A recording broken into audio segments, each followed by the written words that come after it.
One person who's been openly advocating to be Joe Biden's vice presidential pick is Stacey Abrams. She's done television appearances, campaign events, and now magazine profiles, like a New York Times piece where she proclaims she wants more than the vice presidency. In fact, during a joint appearance on MSNBC, Lawrence O'Donnell asked Joe Biden about that possibility.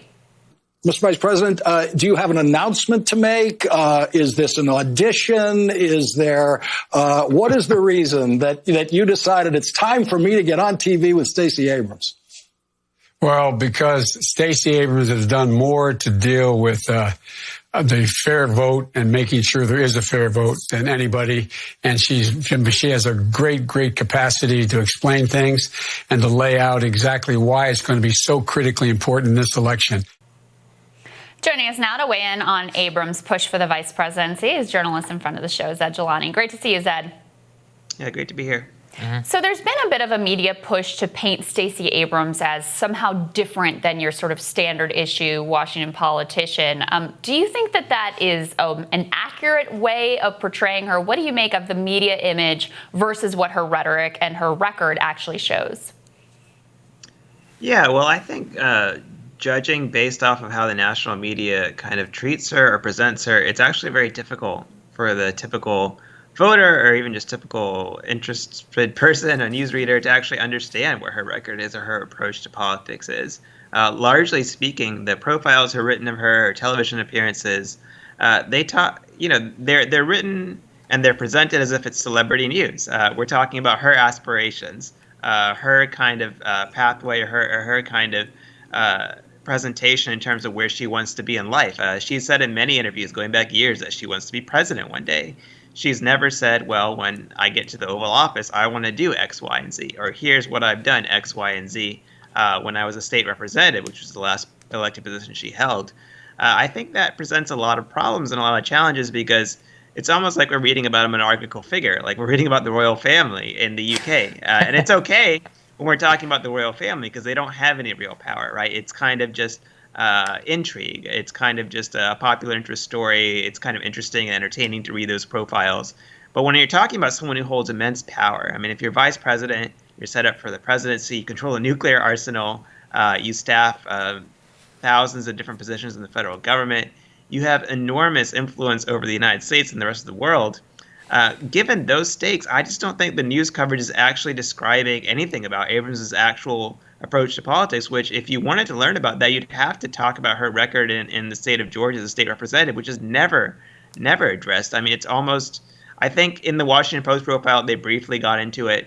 And there were a few interesting tidbits in that one, so I'll give it there. But I think for the most part, they kind of just take her words and her presentation and present it as fact. And that's not typically how you should be doing political reporting. That's exactly right, Zaid. I mean, first of all, we have a picture that they used from that Washington Post profile. Let's throw it up on the screen there. I mean, you could not be, it's one of the most, cringeworthy things I've really ever you could see.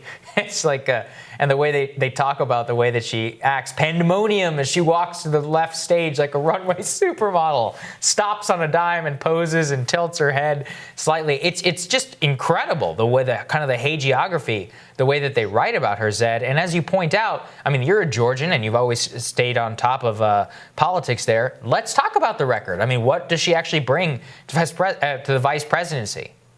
Yeah, so there's an interesting story. I think I'm the only one who reported it, so I might as well say it again. So after Dylann Roof's shooting, right, he was inspired by kind of white supremacist or separatist ideology. It was very tragic. Obviously, South Carolina saw a lot of changes. They changed their state flag. In Georgia, there were some lawmakers who wanted to change Stone Mountain. So Stone Mountain is basically a large kind of a state park. It kind of admires the Confederacy, memorialized the Confederacy. The lawmakers basically said, hey, why don't we shift this to at least recognizing slavery was wrong, not admiring the founders of the Confederacy. It's a tricky issue in Georgia because a lot of people identify with those symbols just as a matter of history or personal identity, even if they have no love for slavery or racism. It's kind of an odd historical oddity about Georgia. But the lawmakers were sensitive about it. They just said, hey, we're still going to memorialize the people who Georgia lost in the Civil War, but we don't want to admire Jefferson Davis and all these people, right? So they went to Stacey Abrams, and Abrams said, I'm not really into that. I'm not going to support your bill. She said that sounds like something you should do with the Black Caucus. She even refused to poll that legislation among her Democratic caucus, let alone the wider legislative body. But it's interesting that a couple years later, when she decided to run for governor, she had to court donors in San Francisco, court donors in New York. She started saying, yeah, we got to get rid of Stone Mountain. It's terrible, blah, blah, blah. And I think that story is emblematic of her approach to politics, is that she tends to go in the direction that's most politically convenient. She tends to be very career-oriented. It's the same thing with state scholarships. I went to school for free in Georgia. I had 100% state-funded tuition, and that's thanks to the Hope Scholarship that Zell Miller created in the 1990s. In 2011, the GOP governor said, we got to cut back on this program. It's a bad economy. What we're going to do is we're going to raise the GPA threshold. So it used to be that if you had a B average, the state just pays for your college. You go for free as long as you get decent grades. Now it's something like 3.75 or something that you have to get the 100% grant scholarship. That happened because Nathan Deal, the Republican governor, proposed that, and Stacey Abrams decided to support him. When he announced those cuts, she stood shoulder to shoulder with him. There were people in the legislature like Jason Carter, like Vincent Fort. Jason Carter is Jimmy Carter's grandson. There were people like Stacey Evans, who was her opponent in the primary, who grew up in trailer parks with an abusive father, who only went to school thanks to that scholarship.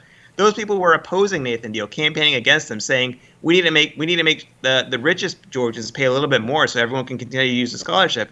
Abrams said, look, if I don't support Deal in doing this, he'll propose even harsher cuts, right?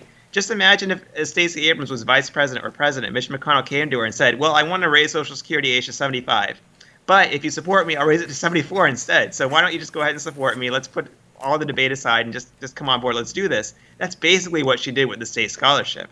Now, some people would say that's a great approach to politics. Insider, you negotiate behind closed doors. It only took one meeting for Nathan Deal to convince Stacey Abrams to do this. She didn't even really talk to her colleagues before deciding to agree to this and whipping them in favor of it. Some people would say that's just how politics works. But other people would say that politics needs to change. It needs to be about debating with the public, about campaigning, about organizing, about actually talking and having these debates out in the open. And then maybe, they wouldn't have seen that huge scholarship cut in Georgia that drove thousands of people out of college. I mean, literally thousands of students dropped out of college because it became too expensive for them in Georgia. And that's Stacey Abrams' actual legacy in the state of Georgia.